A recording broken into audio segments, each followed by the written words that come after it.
The Threadspun Town, aka Haunted Bellhart, warning for light spoilers, but nothing past Act 2. This is where the player will be challenged by the Widow, a weaver-like boss that controls silk via music and rewarding the player the ability to play music with the Needle-In upgrade. Once the Widow is defeated, it will go from the Haunted Bellhart to just Bellhart. Various elements are different in the Haunted Bellhart. Aside from the spooky atmosphere, there's a little surprise if you choose to rest at the bench and quit the game here. Pretty spooky the first time I found it. I kind of thought I had actually ruined my entire game for a second. Given the secluded nature of the area and the relative safety inside some of the Bell homes, it would make a pretty good place to set up shop. Some very useful bugs have chosen to make Bellhart their permanent residence and can offer unique services to the player, such as Pinmaster Pliny, who will offer needle upgrades in exchange for pale oil. This is also where we learned that Hornet's Needle was actually forged by a long-lost tribe in Hollow Nest, the setting of the first Hollow Knight. Frey is a local shopkeep and one of the only NPCs to get rosary necklaces valued at 120 rosaries. Frey here will string 120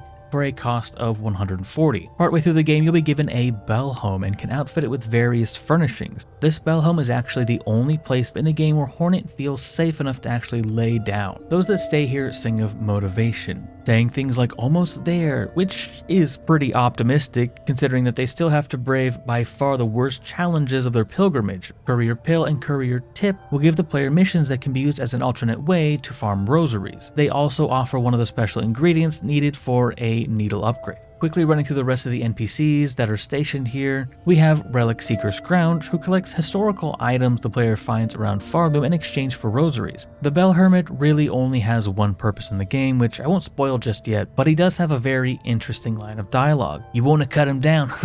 Yeah, you look cruel enough. Once the strings are cut, pain will return to them. They'll remember fear and longing. What choice you make for them." This raises some very interesting questions on how the trance of the Silk's corruption might feel to the one being possessed. The Bell Hermit's words would imply that this is a sort of bliss, at least in the case of those native to Bellhart. Then again, this could just be the ranting of some grumpy old bug? You know, I'm actually not really sure what this guy is. Pondcatcher Reed, one of the bugs that you can see leaving and entering the Bellhart, seems to be responsible for gathering food for the inhabitants of Bellhart and visiting pilgrims from the ponds nearby. Hence the name Pondcatcher Reed. They really just said, name this man's as literally as possible. Last we have Pavo. Now Pavo seems to be here mostly for moral support, which I suppose is pretty important to the pilgrims who are probably pretty weary by this point. Bellhart is a safe haven for pilgrims and the inhabitants seem to devote themselves fully to helping travelers reach higher in their journey with a renewed level of focus and determination. After the player helps rebuild Bellhart, it actually starts looking pretty cozy. I mean, a long way from